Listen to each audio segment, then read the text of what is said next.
पे सबसे ज्यादा नुकसान अगर इकोनॉमी को पहुंचता है वो अनसर्टेनिटी है, यकीनी सूरत हाल। ये आम लोग हैं जो कि निकल के आए हैं कि उन्होंने कहा है कि जी बस बहुत हो गया, इनफ इज इनफ। सर मुझे बता देना कोई मसला है? कोई कौन मुआहदा कर रहा था यार? नहीं था कोई मुआहदा। कौन मुआहदा कर रहा था?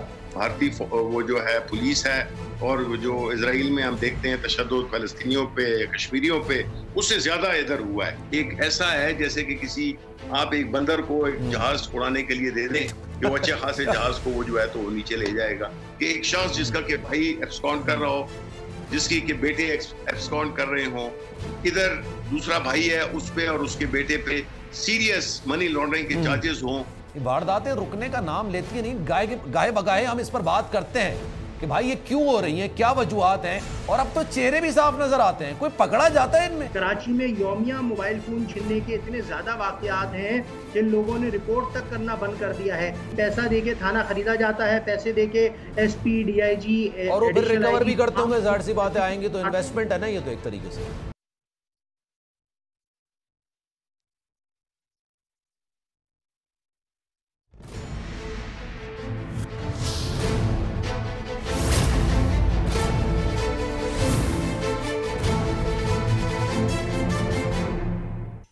बिस्मिल्लाहिर्रहमानिर्रहीम, अस्सलाम वालेकुम। और मरियम नवाज साहिबा ने काफ़ी पहले कह दिया था शहबाज शरीफ आएंगे तो लक पता जाएगा, और आवाम को वाकई में लक पता गया है। शहबाज शरीफ की हुकूमत ने अब तक ऐसा कोई काम नहीं किया जिससे गरीब आवाम का भला हो जाए, उन्हें कोई आस हो जाए, उनकी उम्मीद बन जाए कि आने वाला वक्त उनके लिए कुछ आसानियां ले आएगा। इक़्तिदार में आते ही कहा गया कि मुल्क चलाने के लिए मुश्किल फैसले लेने पड़ेंगे, और फिर ऐसे मुश्किल फैसले किए कि गरीब का एक एक दिन अब मुश्किल होता जा रहा।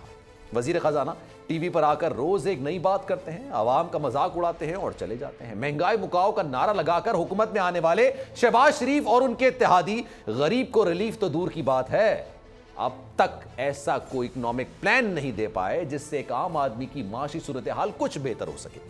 अशिया खुरनोश की कीमतें कम नहीं हुई तो कम से कम यार उनको काबू में तो रखें। वजीर आजम बार बार मिसा के मईशत की बात कर रहे हैं। मुल्क की तमाम जमातों समेत चेयरमैन तहरीक इंसाफ इमरान खान को भी इंगेज करना चाहते हैं, लेकिन जिस चार्टर्ड ऑफ इकोनॉमिक्स पर वो बात करना चाहते हैं, सर जोड़कर बैठना चाहते हैं, वो आखिर है कहां? अगर तहरीक इंसाफ बात नहीं करती तो कम से कम आप ही इस चार्टर्ड ऑफ इकोनॉमी को आवाम के सामने ले आए। ये कई सवालात हैं जिन पर आज बात करेंगे। शेख असगर रुहेल साहब कुछ देर बाद मुझे ज्वाइन करेंगे, मुस्लिम लीग नून के सीनियर रहनुमा है। शिबली फराज साहब ने इस वक्त मुझे ज्वाइन किया है। Sir welcome to the show. ये बताइएगा कि महंगाई उरूज पर है और रोजाना आज भी एक शोशा छोड़ा गया पेट्रोल का, लोगों की लाइनें लग गई जनाब। पेट्रोल पंप में मैं देख रहा था, लोगों का रश लग गया, 28 रुपए बता दिया गया कि इजाफा कर दिया गया है। अब ये बताइएगा सर कि शिबली साहब कि मामला इस वक्त कहां है पाकिस्तान तहरीक इंसाफ का? आप लोगों ने मौजूदा सूरत हाल से निमटने के लिए क्या हिकमत अमली अपनाई है? क्योंकि मैं आपसे ये सवाल इसलिए कर रहा हूं, आप इस वक्त अपोजिशन में, बाकी सारी हुकूमत में बैठे हुए, आप ही अपोजिशन में, लेकिन बदकिस्मती कहिए या क्या कह लें कि जनाब आप कौमी असेंबली में नहीं है, लेकिन ये कहा जा रहा है कि आपकी जमात में भी अब इख्तलाफात और जो सोच है वो मुनकसिम है, ओपिनियन देता है। लेकिन इस बात पे कोई इतनी ज्यादा बात हुई नहीं है और ये कंसेंसस है कि देखें हमारा मकसद क्या है। मकसद ये है कि जिस तरह ये हुआ तो हमारा तो बुनियादी स्टैंड ही यही है कि जिस तरीके से ये हुआ, जिस तरीके से हमारी हुकूमत को गिराया गया, तो और फिर जिस तरह से जिन लोगों को लाया गया, देखें अवाम में दो वजूहात हैं गुस्से की। एक तो ये है जिस तरह के प्राइम मिनिस्टर इमरान खान को, उनकी गवर्नमेंट को हटाया गया, और दूसरा उससे ज्यादा गुस्सा इस बात पे है कि उनको हटा के जबकि इकोनॉमी ठीक ठाक काम कर रही थी, हम ऊपर की तरफ जा रहे थे, मुश्किलात को, जो असल मुश्किलात थी वो हमने अबूर कर ली थी और अभी इकोनॉमी और मुल्क सेट था आगे बढ़ने के लिए।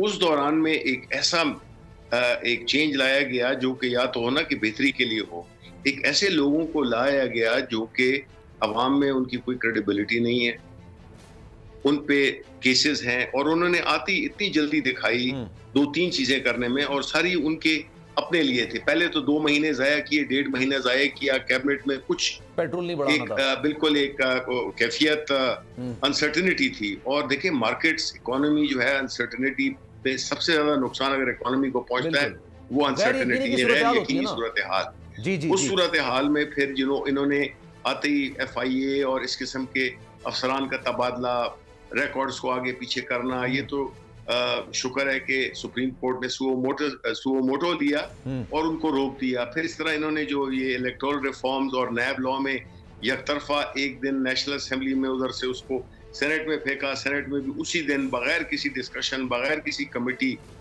उन्होंने वो 2 लॉ पास करा दिए।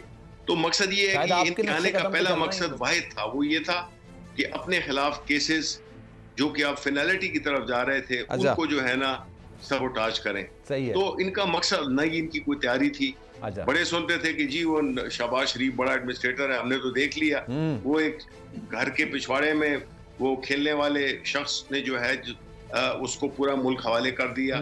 क्रेडिबिलिटी उनकी नहीं है। FIA जो है तो उनको गिरफ्तार करने की बातें कर रहा है। और पंजाब में भी आप देख लें सूरत हाल जैसी भी है, जिस भोंडे तरीके से ये सब कुछ हुआ है, तो जाहिर है कि हम नहीं समझते कि हमें उसको तरक्की तो हो रही है सर, अगर आपको नहीं लग रहा तो सर इसमें कोई दो राय नहीं है, लेकिन तरक्की हो रही है। 150 का पेट्रोल छोड़ के आप गए थे 210 पे पहुंच गया। डॉलर कहां छोड़ के गए थे, अब डॉलर कहां चला गया? डॉलर में बड़ी तरक्की इसमें डॉलर में भी आप देखें बड़ी तरक्की हुई कि किस तरह डॉलर आज भी 3 रुपए के करीब पड़ा है। तो इससे जो है तो जो गरीब की जिंदगी है वो तो तकरीबन इम्पॉसिबल हो गई है। मतलब है कि एक अल्लाह ताला भी कहता है ना कि अल्लाह ताला बोझ उतना ही डालता है जो कि वो बर्दाश्त कर सके। लेकिन ये तो चूंकि न तो इनके पास वो है, अवाम की फिक्र है, ये इनके सारे असासे औलादें सब कुछ मुल्क से बाहर है, तो इनको तो कोई फर्क नहीं पड़ता। लेकिन असल फर्क तो उन लोगों को पड़ता है जो 25,000, 20,000, 30,000, 50,000, इवन लाख रुपए की सैलरी लेते हैं। तो आप देख लें कि 60 रुपए पेट्रोल, बिजली जिस तरह से बढ़ाई गई, हमने इसको बड़ी अच्छी तरह हैंडल किया था। मसले थे, IMF के साथ मसले थे, लेकिन हमने ये फर्म वो किया। देखिए अल्टीमेटली आपका मुल्क के अवाम बेसिक वो हैं जिसकी वजह से आपकी हुकूमतें होती हैं और ये मुल्क चलते इसी तरह हैं। लेकिन अगर आप अवाम को छोड़ के और उनको खुश करने के लिए आप करेंगे, क्योंकि एक तो आप में एक वो जिसे कहते हैं ना अखलाकी जवाज नहीं है। जिस तरह से आप हुकूमत में आए हैं, आधी असेंबली खाली है, मुल्क की सबसे बड़ी सियासी पार्टी पार्लियामेंट में है ही नहीं, अपोजिशन आपने बना दी है, एक कठपुतली सी उन लोटों में से एक को बना दिया, किसी को नैब का चेयरमैन बना, वो पब्लिक अकाउंट कमेटी का चेयरमैन बना दिया, किसी को अपोजिशन लीडर बना दिया जो कि कहता है कि मैं अगले इलेक्शन नून के उससे लड़ूंगा। आपकी बात बिल्कुल दुरुस्त है, मैं आपकी बात को तस्लीम करता हूं। लेकिन सर अगर आप कहते हैं कि पाकिस्तान की सबसे बड़ी जमात पार्लियामेंट के अंदर नहीं है, तो क्यों नहीं है सर? ये तो आपका मसला है ना। आप लोग क्यों पार्लियामेंट नहीं जाते और आपके ना जाने की वजह से राजा रियाज जैसे लोग अपोजिशन लीडर बन जाते हैं और फिर सर तमाम मामला होते हैं, चेयरमैन नैब भी लग जाएगा। देखिए जी, बात यह है कि इस किस्म के लोगों के साथ बैठना मेरा नहीं ख्याल है। हम तो देखें ना, हमारा जो डिमांड है वो बड़ा लेजिटिमेट डेमोक्रेटिक डिमांड है। हम कहते हैं कि देखिए जी, जब इस किस्म की सूरत हाल पैदा हो गए, जिस तरह के पूरे मुल्क से लोग निकल आए खान साहब को सपोर्ट करने के लिए, और ये जो एक्शन हुआ उसकी भरपूर तरीके से मजम्मत की। आम आदमी, जरूरी नहीं है कि वो PTI का वर्कर था, PTI के मेंबर थे, ये आम लोग हैं जो कि निकल के आए हैं कि उन्होंने कहा है कि जी बस बहुत हो गया, इनफ इज इनफ। तो इस किस्म के लोगों के साथ आपको बैठना तो मेरा ख्याल है कि फेयर नहीं था। इलेक्शंस वाहिद, हमारी पार्टी का वाहिद एक ही डिमांड है और वो डेमोक्रेटिक डिमांड है कि जब ऐसी सूरत हाल हो जहाँ पे कि मुल्क में एक किस्म की मुआशी बदहाली पैदा कर दी गई हो, एक ऐसा गैर यकीनी सूरत हाल पैदा कर दी हो, हुकूमत की न कोई अखलाकी जवाज हो, ना उसके पास कोई गवर्नेंस है, ना उसके पास कोई प्लान है।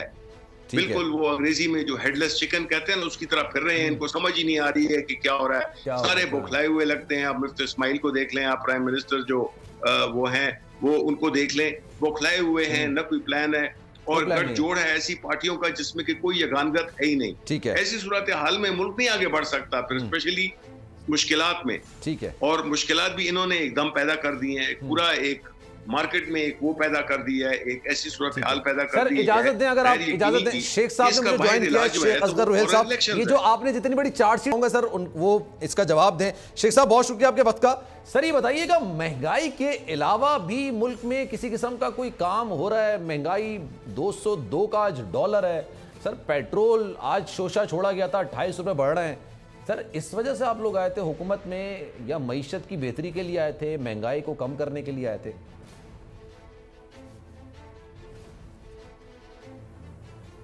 अच्छा, मैं सोच रहा था ये बातें सुनने के बाद, 4 साल का एक अरसा मिला कैसे मिला, किसने दिलाया, किस तरह आए, ये मेरे ख्याल में अब मुझे कहने की ज़रूरत नहीं है। ठीक है, ज़ुबान ज़ुद-ए-आम है, ठीक है, सबको पता।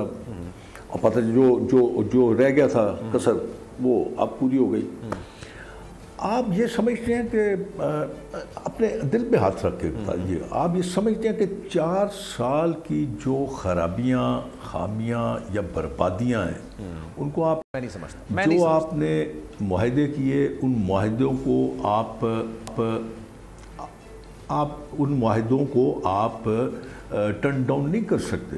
ये मुआहदे होते हैं स्टेट टू स्टेट, किसी बंदे के साथ मुआहदा नहीं होता, स्टेट जामिन होता है, स्टेट टू स्टेट होते हैं। देखिए, बातें करनी किसको नहीं आती, आप भी बातें करते हैं, अब बातें ही करते हैं ना सारे दिन बैठ के, मैं भी बातें करता रहूँगा, झूठ बोलता ना, बिल्कुल नहीं।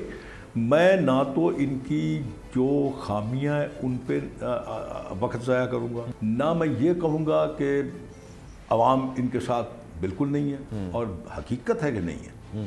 और मैं ये भी नहीं कहूँगा कि मैं मिनटों सेकंडों में बिल्कुल ठीक कर दूँगा, लेकिन एक नज़र तो आता है, एक रास्ता तो नज़र आता है ना कि कुछ करना चाह रहे हैं। और जहाँ तक ये बात है कि अगर साल 1.5 साल और मिल जाता तो आप यकीन कीजिए कि जो इस वक्त मुल्की सूरत हाल है माशियात की, जो इस वक्त सूरत हाल है आपकी जोग्राफियाई और नज़रियाती सरहदों की, वो अल्लाह मान। चलिए मैं आपको एक और मज़े की बात बताता हूँ। जी सर। कितना इस्लाम याद आता है, हर बात में इस्लाम, चाहे वो सुलह हदैबिया हो, कहना आए ना आए, आपने वो बात ज़रूर करनी है। आपने इस्लाम का नाम ज़रूर लेना है, आपने इस्लाम की अहादीस का हवाला ज़रूर देना है। अभी 2 दिन पहले कोर कमेटी का इजलास हुआ, उसमें आपने अपनी जो एक वो जो आते हैं ना, बड़ी एक्टिंग करके बात करते हैं, बड़ा चबा के, बड़ा दिखा के, उन्होंने आके कोर कमेटी के फैसलों से आगाह किया पूरे पाकिस्तान के अवाम को। फूटे मुंह मोदी सरकार को कंडेम नहीं किया उस पूरी अपनी करारदाद में, जो अब मैं एक गैर पार्लिमानी लफ्ज़ मेरे ज़ुबान पे आ रहा था, तो मैं उससे इस्तेमाल कर रहा था, तो इसलिए मैं ज़रा थोड़ा पॉज ले गया। तो उस जो उन्होंने गलत बयानी या गुस्ताखी की थी, उसके मतलब तो एक बात भी की गई, ये है आपका ज़ाहिर और बातन। ये साबित करता है कि आप असल पे आपके अंदर क्या है। अब आप आ जाइए इस तरफ, इस गवर्नमेंट के हालात और वाक़यात। हाँ, इसमें कोई शक नहीं कि जब 2 या 3 कुलियन की गवर्नमेंट हो ना, उसको भी संभालना बहुत मुश्किल होता है। चाहे जाके 5-6 बड़ी जमातें हों, उनको साथ लेके चलना, उनकी आरा के साथ, उनकी मशवरों के साथ, उनकी सोच के साथ आगे बढ़ना मामूली काम नहीं होता। अब आप ये देखें कि खुशाइन बात यह है कि आज तक सारी जमातों का मौक़िफ़ एक ही है कि किसी तरह इस मुल्क की मुआशी सूरत हाल को दुरुस्त किया जाए, मुल्क के अवामुन्नास को बेहतरी की तरफ लाया जाए। और इंशाल्लाह मैं बिल्कुल ये दावा नहीं करता, दावा करना भी नहीं चाहिए, दावे तो बहुत सारे हुए और बहुत सारे दावे हुए, बहुत सारे वादे हुए, फिर सारे वादे के वादे जो थे वो पता नहीं कहाँ के कहाँ हो गए, हवा हो गए। अब आप देखिए, मैं अगर आपको गिनाना शुरू कर दूँ, जब ये बात करते हैं गवर्नेंस की, तो मैं बड़ा हैरान होता हूँ यार। मैं हैरान इसलिए होता हूँ कि किस मुँह से ये बात करते हैं। कितने आईजी चेंज हुए पंजाब में, कितने चीफ सेक्रेटरी चेंज हुए पंजाब में, कितने सेक्रेटरी चेंज हुए पंजाब में, कितने सेक्रेटरी चेंज हुए वफाक में। कहीं आपको, चलिए आप ठीक है, बोल न्यूज़ मुझे बता दें कि कहीं आपको गवर्नेंस नज़र आ रही थी, कहीं आपको लॉ एंड ऑर्डर नज़र आ रहा था, कहीं आपको ऐसी चीज नजर आ रही है, पता चल रहा हो कि स्टेट काम कर रही है। सर ये अगर मैं एक सेकंड के लिए सारी चीजें तस्लीम कर लूं ना, आप बात माफी ना मांगे, क्यों माफी मांगे? अरे नहीं सर, आप बड़े सर, हम आपसे बहुत कुछ सीखते हैं, लेकिन मैं सिर्फ आपसे पॉइंट ये है कि सर आपने ये सारी चीजें जो कही है ना, मैं इसको तस्लीम भी कर लूं, लेकिन एक सियासी अमल आप लोगों से हम थोड़ी बहुत सियासत हम भी सीख गए सर, मामलात हम भी देख गए। आपने ये 4 साल गिनवाया, मैं आपकी बात को तस्लीम भी कर लूं तो सर 5वां साल भी करने देते, एक्सपोज हो जाते, गिर जाते सर, गड़े में गिर जाते। आप लोग गैर फितरी इत्तेहाद पीपल्स पार्टी के साथ बना के हुकूमत कर रहे हैं। नहीं, आप देखें मेरी, मैं आप, हाँ आप बिल्कुल ठीक कह रहे हैं, आप बिल्कुल ठीक कह रहे हैं। आप बजा फरमा रहे हैं, लेकिन ये क्रिमिनल एक्ट होता, ये क्रिमिनल एक्ट होता मुल्क के साथ भी और मुल्क के अवाम के साथ भी। जो सूरत हाल थी इससे और बदतर क्या होती है यार। कोई मुल्क आपके साथ चलने को सलाम लेने को तैयार नहीं है। चलिए अमेरिका को एक तरफ आप रख दीजिए, आप एक तरफ छोड़ दीजिए उसको। रशिया बातें करते हैं, आप रशिया के साथ आप बात कर रहे हैं, रशिया के साथ चले गए। आप शायद भूल जाते हैं, मैं इनको याद दिया आपको बता देता हूँ कि नवाज शरीफ की हुकूमत में in the history of Pakistan first time Russia ने आपको हेलीकॉप्टर तोहफे में दिए विदाउट टेकिंग एनी पेन, वो दिए। असल हालात तब के शुरू हो गए हुए थे कि आपने अपने दरवाजे सबके लिए खोल दिए हुए थे कि आइए हम आगे बढ़े, इस मुल्क को लेके मजबूत करें माशी तौर पे भी और जोग्राफाई तरीके पे। अब उसके बाद आज आप देख लीजिए, हिंदुस्तान तो आपका अज़ली दुश्मन है, आप उसको भी छोड़ दीजिए। चाइना के साथ आपके टर्म्स बिल्कुल अच्छे नहीं हैं, अमेरिकन के साथ आपकी बोलचाल बंद है, यूरोपीय यूनियन आपको मुंह लगाने को तैयार नहीं है, सऊदी अरब आपसे नाराज़ है, यूएई आपसे नाराज़ है, ईरान आपसे नाराज़ है, अफ़गानिस्तान में आपने जो हालात जो गुल खिलाए हैं वो आपके ख़िलाफ़ हैं। आपके साथ है कौन? मलेशिया, आपने कहा मलेशिया को, खुद ही आपने एक प्लान दिया, खुद ही आप बैकआउट कर गए। अब पता नहीं यहाँ करके बात करके भूल जाते हैं। अब कौन भूलता है यार? ये अब ये जो है ना, ये मीडिया, इलेक्ट्रॉनिक मीडिया का ज़माना है। ठीक है सर, वो बातें गई, खत्म हो गई। जब मैं इसका जवाब शिबली साहब से लूंगा, लेकिन सर एक बात ये भी तो ना कि पूरी दुनिया अगर हमसे नाराज थी तो अब तो पाकिस्तानी अवाम आपसे नाराज होती जा रही है। मैं गुजारिश, मेरी आप एक गुजारिश सुन लीजिए। हुक्म सर। मैं किसी के साथ कंट्रोवर्सी में पढ़ने को तैयार नहीं हूँ। मेरा आप मौक़िफ़ सुन लीजिए, उसके बाद शिबली जाने, शिबली का काम जाने, शिबली जाने, शिबली के शेर व शायरी जाने, मुझे उससे कुछ लेना सर मेरी कोशिश होती है मेरे प्रोग्राम में जो गेस्ट हैं आपस में लड़े नहीं, और अगर लड़ते हैं ना तो सर पहले मैं सबसे पहले लड़ता हूं। मैं इसलिए आपको अलग सवाल कर रहा हूं, उनको अलग सवाल कर रहा हूं, आप परेशान ना हो सर।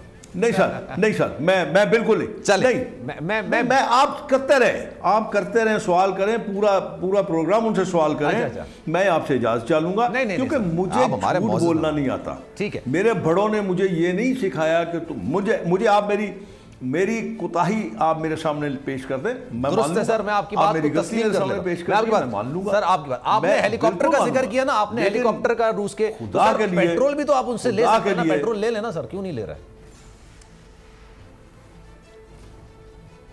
नहीं सर, ये भी सब आप फॉल्स क्रिएशन है, ये फॉल्स क्रिएशन है।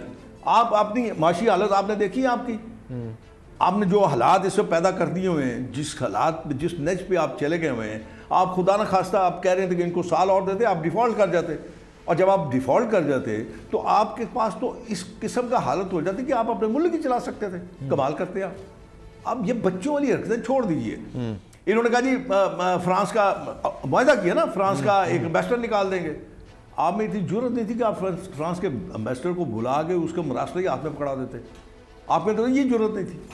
आप चले रशिया से पेट्रोल खरीदने के लिए। कमाल है यार, आप भी इनके झूठों में आ जाते हैं। सर मैं तो झूठ में आ ही नहीं रहा ना, मैं सच में आ रहा हूं। मैं तो सिर्फ ये पूछ रहा हूं हमें कि अगर वो मुआहदा कर रहे थे तो सर आपको नहीं आ जाते हैं? आप भी कोताही है क्या? आप भी आ जाते हैं सर, मुझे बता देना कोई मसला है? कोई कौन मुआहदा कर रहा था यार? नहीं था कोई मुआहदा। कौन मुआहदा कर रहा था? मुझे एक बात बता दीजिए, मुझे कोई मुआहदे की कॉपी, और वही कॉपी होगी जो इन्होंने वो लहराई थी, साहब ने, जी बिल्कुल एम्बेसडर का एक मरासला लहराया था, इसी किस्म की कॉपी होगी। नहीं, हमाद अजहर साहब ने जो लेटर लिखा था ना वो बाकायदा उन्होंने दिखाया था। मैं तो वही कह रहा हूँ, मुझे शर्म आनी शुरू हो जाती है, शायद मैं झूठ बोल रहा हूँ। अच्छा, सही है। लिखा था, पता नहीं क्या लिखा था। अच्छा मेरा सर, मैं एक तालिब इल्म की हैसियत से ना रोजाना कुछ सीखना चाहता हूँ आपसे, कभी किसी से। मैं सिर्फ पूछ रहा हूँ सर कि आप ये रूस से मुआहदा करने में कुछ परेशानी है, कुछ मसला है, मैं सर आपसे पूछना चाहता हूँ। आप लोगों ने तो जी आप सीख सकते हैं, आप सीख सकते हैं बशर्ते कि आप सीखने वाले लोगों को अपने प्रोग्राम में बुला लिया। सर आपको बुलाया तो की बातें सुनते रहेंगे तो फिर सीखेंगे नहीं। जो सर आपको बुलाया तो मैं आपसे सीखने के लिए तो बुलाया सर। मैं भी अब इनसे कुछ नहीं सीख पा रहा, बल्कि मुझे लगता है मैं अपना रास्ता मैं अपना रास्ता भूल गया हूँ।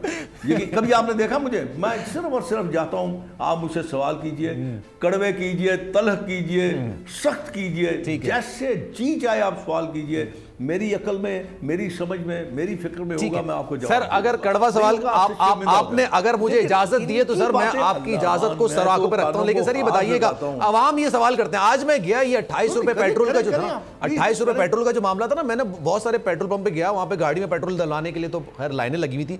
उन्होंने ये मुझसे पूछा कि आप प्रोग्राम करते हैं, आप सवाल करें कि जनाब ये 210 के लिए पेट्रोल लेकर आए थे, तो आपने पहले अवाम को बताया था कि हम लोग ये करेंगे ताकि हम अपनी मईशत को बेहतर कर सकें। डॉलर 184 से 200 पे लेके गए, पहले पेट्रोल क्यों नहीं मर रहा है? अब मैं आपको जी सर हुक्म, मैं आपको गुजारिश करूँगा। अब मैं आपसे अर्ज कर दूँ कुछ, मैंने आगे भी आपसे अर्ज किया है कि जो मुआहदे होते हैं वो स्टेट टू स्टेट होते हैं, किसी आदमी के साथ मुआहदा नहीं होता। IMF ने जो मुआहदा किया है वो स्टेट के साथ मुआहदा किया है। IMF ने जो अपनी कंडीशंस दी हैं वो स्टेट के साथ तय की हैं। अब आप बिल्कुल खातर जमा रखिए, सब कुछ आपके सामने आएगा। मैंने आपको कहा ना, अब तो ये ज़माना, वो ज़माने लद गए जब आप वो आपकी जो अखबारों वाली जीनत बनती थी ना खबर, तो आप मुकर जाया करते थे। अब वो ज़माना नहीं है। अब तो आपके सामने हकायक सामने सोशल मीडिया का दौर है, छुपा के भी रख देते हैं। लोगों की वीडियोज आ जाती हैं यार, इतनी गलत किस्म की वीडियोज। मैं वही कह रहा हूँ ना कि अब तो वो ज़माना चला गया ना। रिटर्न वो जो आपकी थी ना मीडिया, जो प्रिंट मीडिया था, उसका दौर बिल्कुल मुख्तलिफ था। आज दौर आपका मुख्तलिफ है। लेकिन मैं सदके जाऊं इन पे, झूठ बोल के भी कसम से इनके माथे पे पसीना। शिबली साहब मैं आ रहा हूं, आपके पास आ रहा हूं सर। मैं रोहेल साहब से जब ये बात करते हैं कि 4 साल में जी जी जी जी सुनिए अब इनकी आप सुनिए आराम नहीं से। सर, अच्छा एक सवाल और सर, फिर मुझे ब्रेक लेना है सर, एक सवाल और, क्योंकि मैं आना चाह रहा हूं सर। वो जो एक 2 तारीख को 3 तारीख को एक नोटिफिकेशन जारी हुआ था और ये कहा गया था कि IB में ट्रांसफर होंगे, सारे मामलात होंगे, उसको भी अगर आप लोग देखेंगे या चीजें चेक करेंगे? अच्छा चलें एक ब्रेक ले लेते हैं, ब्रेक के बाद वापस आएंगे तो जनाब शिबली फराज साहब हमारे साथ मौजूद हैं। शिबली साहब बहुत आपसे माजरत, क्योंकि रोहेल साहब नाराज हो रहे थे। अब अगर मैं ब्रेक से वापस आऊंगा तो सिर्फ आपसे सवाल करूंगा, आप हमारे साथ मौजूद होंगे। शेख साहब बहुत शुक्रिया आपके वक्त का। एक ब्रेक लेते हैं, ब्रेक के बाद वापस आएंगे।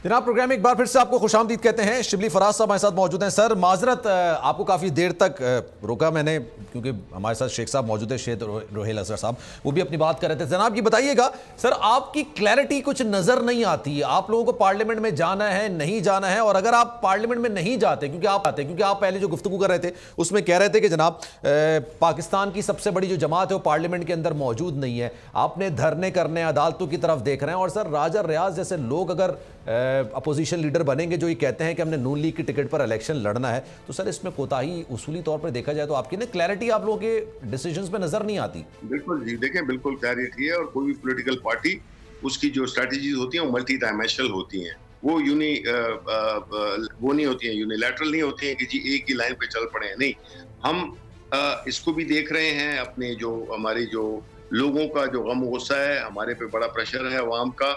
और फिर जो उन्होंने ये देखा कि जिस बदतरीन तशद्दुद का वो निशाना बनाया गया आम लोगों को, खवातीन को, बच्चों को, बूढ़ों को, पुरअमन लोगों को, तो हम इसको देख रहे हैं कि हम किस तरह से एक ऐसा वो करें जिसमें कि अवाम और ये जो जिस तरह के ये हमें तो भारतीय वो जो है पुलिस है, और जो इजराइल में हम देखते हैं तशद्दुद फ़लस्तीनियों पे, कश्मीरियों पे, उससे ज्यादा इधर हुआ है। अच्छा। इस किस्म की स्टेट पावर यूज की गई है जो कि तारीख में उसकी नज़ीर नहीं मिलती है, इवन मार्शल लॉज में नहीं मिलती है।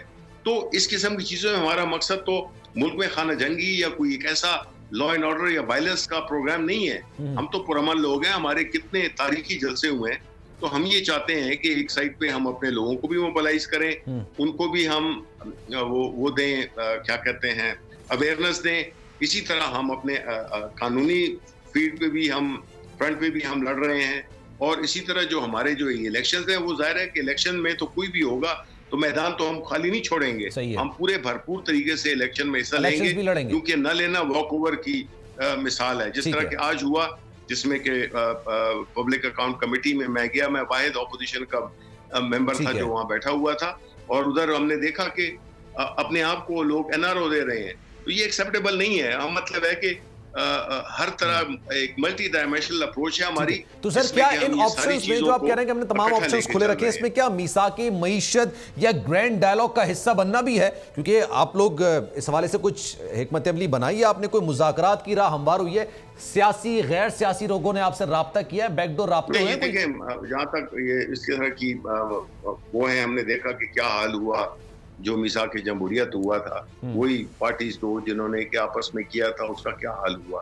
देखें, जब आपकी क्रेडिबिलिटी नहीं हो, जब आपके ऊपर सीरियस क्रिमिनल चार्जेस हों ऐसी लीडरशिप के साथ, तो उसमें तो आप नहीं कर सकते हैं कोई ऐसा वो। हम तो इकोनॉमी को बड़े अच्छे तरीके से चला रहे थे। पिछले साल भी 5.7 की ग्रोथ थी, इस दफा भी 6 थी। आप देखें स्टेट बैंक का जो गवर्नर है वो किस तरह इकोनॉमी की बातें कर रहा है, और अब देखें अचानक 2 महीनों में इन्होंने यानी हद कर दी है कि 2 महीने में एक ऐसा है जैसे कि किसी आप एक बंदर को एक जहाज उड़ाने के लिए दे दें कि वो अच्छे खासे जहाज को वो जो है तो वो नीचे ले जाएगा। तो मतलब है कि इससे ऐसे हालात में इस किस्म की लीडरशिप जो कि कंप्रोमाइज है कानूनी तौर पे, सियासी तौर पे, इखलाकी तौर पे, उनके साथ क्या हम बात करें, उनको हम लेजिटिमाइज करें, ये तो हो नहीं सकता। तो बेस्ट यही तरीका है कि जी देखें ये चीजें होती हैं। अब यूके में आप देखें उधर होता, अगर वो कामयाब हो जाता वोट ऑफ नो कॉन्फिडेंस तो इलेक्शन हो सकते थे। इलेक्शंस तो ये एक हिस्सा है एक डेमोक्रेटिक प्रोसेस में। यही है कि जब इस किस्म की सूरत हाल पैदा हो जाए तो बेस्ट तरीका यही होता है कि आप अवाम के पास जाते हैं और उनसे मैंडेट, फ्रेश मैंडेट लेके आते हैं, क्योंकि जब आपने सख्त फैसले भी करने हो, आपने जो भी चीज करनी हो, कानून साजी करनी हो, तो आपको अवाम की सपोर्ट हो, फ्रेश मैंडेट हो।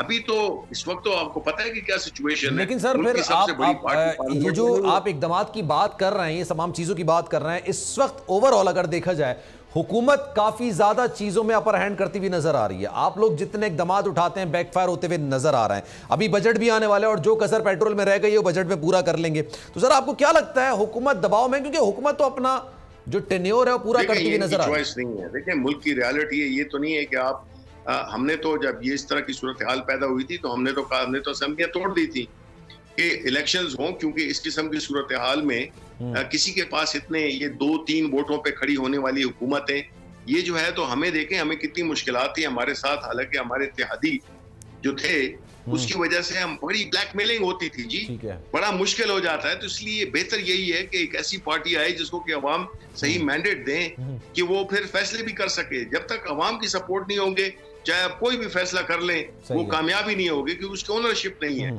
तो अवाम और रियासत में जो ये फर्क, जो डिस्टेंस पैदा हो गया है, वो बुनियादी तौर पर इसी वजह से हुआ है कि एक तरफ वो लोग आके जो साइकिल चुराते हैं, भैंस चुराते हैं, वो जेल में बैठे हुए हैं, और दूसरे वो जो कि पॉलिटिकल नाम बने हुए हैं, उनको वो उसके पीछे छुपते हैं कि जी पॉलिटिकल विक्टिमाइजेशन है। ये तो clear and cut, open and shut cases हैं। इन पे बड़े सीरियस चार्जेस हैं। इनकी फैमिलीज लॉ से ही एब्सकॉन्ड कर रहे हैं।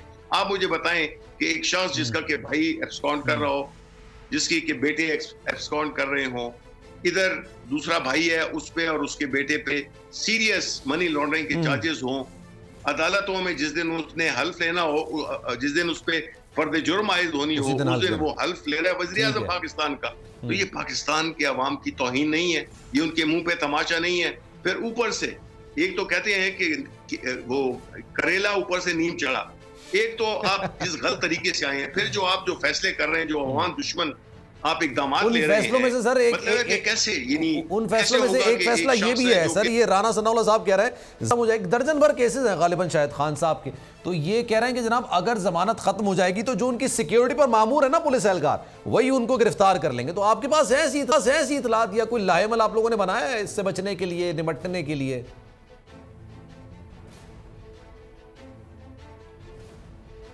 जी शिबली साहब।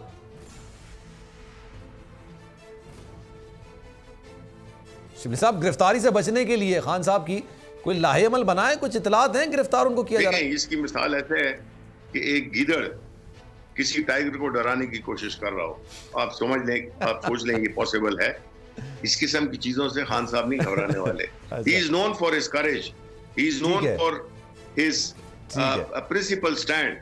करते हैं 10 दफा। चलें sir, thank you so much. Shibli साहब हमारे साथ मौजूद है। सर बहुत शुक्रिया आपके। एक ब्रेक लेंगे जनाब, ब्रेक के बाद जब वापस आएंगे तो कराची में मनशियात फरोशों के हवाले से भी बात करी जाएगी और जराइम के हवाले से भी बात की जाएगी। जराइम का जो ग्राफ है कराची में बढ़ता चला जा रहा है और एक बार फिर से ऐसा देखने में आ रहा है जनाब, स्ट्रीट क्राइम है जो कि काबू से बाहर हो गया है और एक दावा है कि अगर आप नहीं तो आपका रिश्तेदार जरूर स्ट्रीट क्राइम की जद में जरूर आए होंगे। अगर कराची की इतनी बड़ी आबादी है और स्ट्रीट क्राइम का शिकार है तो जनाब कानून नाफिज करने वाले इदारे, हुक्मरान जो कि एक तवील अरसे से सिंध पर हुकूमत कर रहे हैं, वो क्या कर रहे हैं?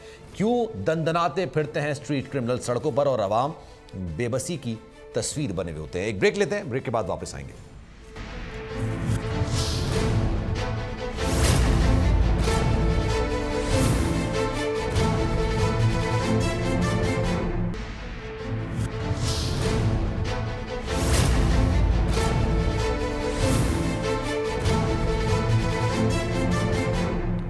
प्रोग्राम के आखिरी हिस्से में एक बार फिर से आपको खुशामदीद कहते हैं। शहरे कायद कराची में क्राइम कंट्रोल करना पुलिस के बस में दिखता हुआ नजर तो नहीं आ रहा है जनाब। अब तक जनवरी से लेकर अब तक सिर्फ 5 महीनों में शहर में छीना झपटी की जो वारदातें हैं वो 35,000 से तजावुज कर गई हैं और इन वारदातों में अब तक 34 शहरियों को डकैती साथ साथ मुज़ाहमत पर कत्ल किया गया है और 165 जख्मी भी हो चुके हैं। लेकिन बात यही रुकती नहीं है। इन 5 महीनों में घरों में डकैतियां भी हुई हैं और 183 वारदातें हुई हैं। फैक्ट्रियों, दफ्तरों और दुकानों की बात की जाए तो 424 वारदातें रिपोर्ट हुई हैं। रिपोर्ट्स के मुताबिक 11,750 शहरियों से मोबाइल फोन छीने जा चुके हैं और चोरी किए गए मोबाइल फोन्स इससे ज्यादा हैं।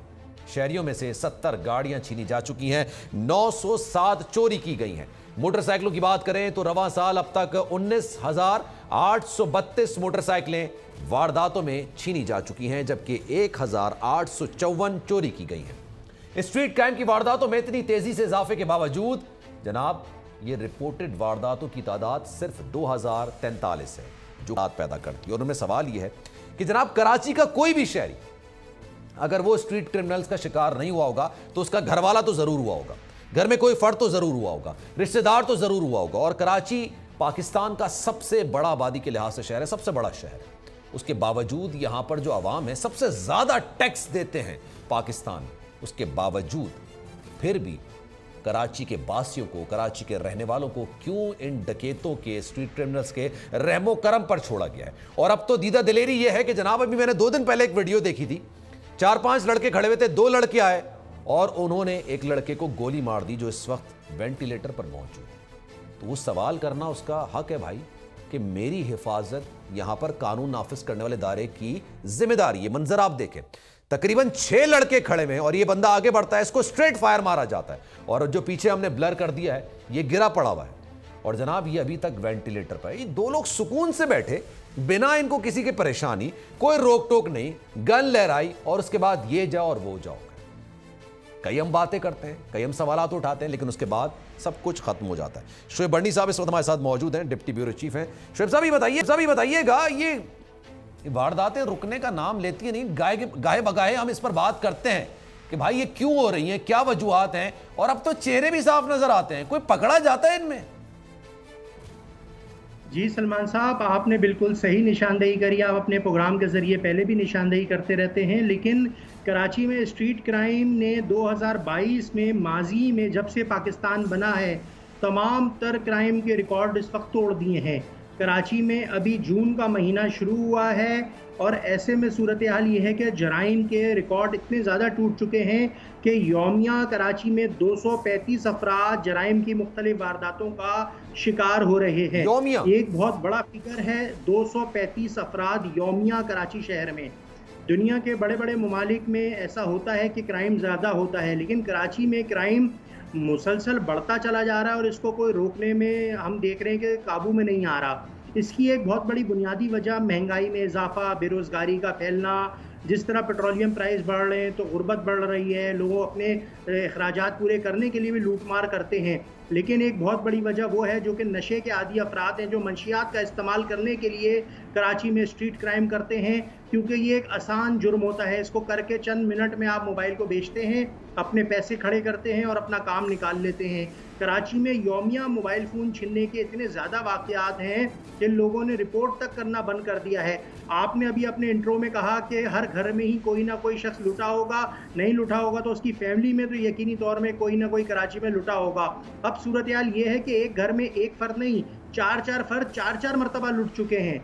यानी कि लोग अब मोबाइल फ़ोन लेते हुए ये बात जब ख़रीद रहे होते हैं तो ये सोच रहे होते हैं कि कब डाकू साहब आकर उनसे उनका मोबाइल गन पॉइंट पे छीन के ले जाएंगे। अच्छा, कराची में सूरत हाल ये है कि खाली मोबाइल फ़ोन नहीं छीना जा रहा, अब गोली मारी जा रही है। ये सबसे ख़तरनाक ट्रेंड है। अभी जो आपने डिटेल्स अदाद-ओ-शुमार दिए हैं, जो हमने आपसे शेयर किए थे, तो उसमें भी आप देख सकते हैं कि लोगों को डकैती मज़ाहमत पे गोली मारी जा रही है। ये ख़तरनाक ट्रेंड है और ये नशे के आदी अफराद होते हैं। इनको नहीं पता होता कि इनकी जल्दबाजी में किसी की जान चली जाएगी, या जल्दबाजी के चक्कर में, मोबाइल छीनने के चक्कर में गोली चलाते हैं, वो बंदों को लग जाती है और लोग जान से बेचारे चले जाते हैं। आपने एक नौजवान सुफियान की बात करी जिसको गोली लगी थी चंद दिन पहले, जो ICU में ज़ेरे इलाज है। अच्छी खबर यह है कि वो वेंटिलेटर से वापस आ गया है। आज उसने हाथ भी हिलाया है, उसने आवाज़ भी निकाली, अल्लाह ताला ने उसको ज़िंदगी बख्शी है और बेहतर सूरत हाल है कि वो प्राइवेट अस्पताल में ज़ेर इलाज था तो उसकी जान भी बच गई है। वेंटिलेटर से वो वापस आ गया है लेकिन ICU में मौजूद है। सुफियान उसका नाम है, अभी आपने उसका जिक्र किया था तो मैंने कहा मैं उसके हवाले से आपको अपडेट कर दूँ। ठीक है। कराची में सूरत हाल बहुत ज़्यादा तशवीशनाक है।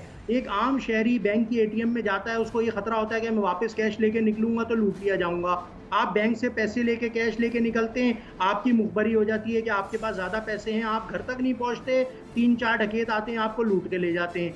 कराची में आपको कोई बड़ी ट्रांजैक्शन करनी हो, कैश की ट्रांजैक्शन करनी हो, आपको खौफ होता है कि मैं अगर किसी सिक्योरिटी गार्ड का सहारा लेकिन ये कतई कलामी की माफी, अतर मतीन साहब का जब वाकया हुआ था उसके बाद से हमने देखा था कि पुलिस काफी ज्यादा हरकत में आई थी और वो वजह भी ये थी जनाब, वो मामला काफी ज्यादा उठा था, मीडिया के बंदे थे, बड़े अच्छे इंसान थे, नफीस इंसान थे।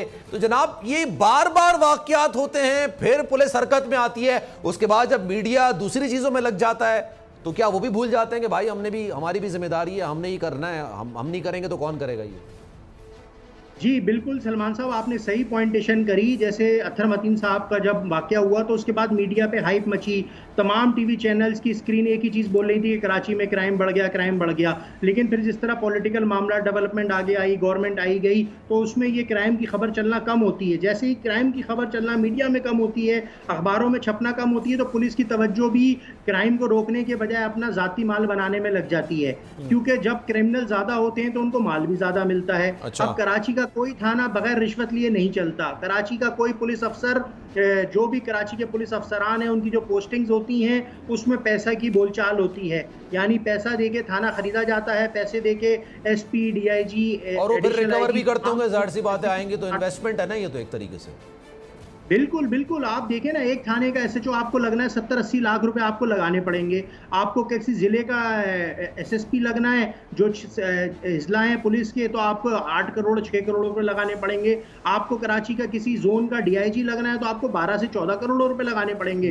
तो आप अपनी जेब से थोड़ी कोई लगाएंगे, आप तो इन्वेस्टमेंट करेंगे ना। अगर आप 10 करोड़ लगाकर 15 करोड़ नहीं कमा सके तो आप, और ये पैसे जाते कहाँ हैं, किसके पास जाते हैं ये जो करोड़ों रुपए लग के ओहदे लिए जा रहे हैं? देखें, ये तो नीचे से ऊपर तक पूरी बंदरबाट है ना। ये तो अगर एक नीचे हेड मोरर आपसे, जब आप थाने में अपने मोबाइल की रिपोर्ट करवाने जाएं कि मुझसे चोरी हो गया, या आपको करेक्टर सर्टिफिकेट चाहिए, या आपको किराएदार को किरायानामे का सर्टिफिकेट पे सिर्फ साइन चाहिए और थाने की स्टैम्प चाहिए, तो वो आपसे कहेगा 2000 रुपए दे दें जनाब। अगर आपको करेक्टर सर्टिफिकेट चाहिए बैरून मुल्क जाने का तो आप 10,000 रुपए दे दें। तो इस तरह से थाने चल रहे हैं। थानों के पास अपना बजट नहीं में जनाब तमाम लोग ही एक ही तरह के हैं और इसी वजह से सारे मामला चल रहे हैं। शोएब बर्नी साहब हमारे साथ मौजूद है, बहुत शुक्रिया आपका। लेकिन अफसोस के साथ पूरे पाकिस्तान में सबसे ज्यादा टैक्स शहर कायद कराची से इकट्ठा होता है, सबसे ज्यादा टैक्स कराची देता है। कराची पाकिस्तान का सबसे बड़ा शहर है, मेट्रोपॉलिटन शहर है, तमाम जबान बोलने वाले लोग यहां पर रहते हैं, लेकिन यहां के जो लोग हैं वो डाकुओं के रहमो करम पर रह रहे हैं। किसी भी घर में शायद कोई ऐसा शख्स नहीं होगा जिसके साथ अनहोनी वारदात ना हो जाए। और जैसा कि शोएब कह रहे थे कि अब ये ट्रेंड चल रहा है कि अगर आप मुज़ाहमत करते हैं या मुज़ाहमत करने की कोशिश करते हैं तो सामने वाला आपको गोली मारते हुए दरेग नहीं करता है।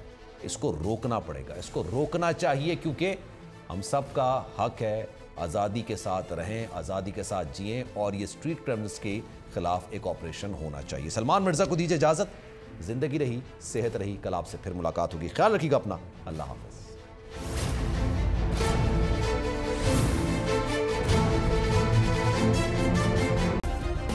सब्सक्राइब करें और बेल दबाएं ताकि कोई खबर रह न जाए।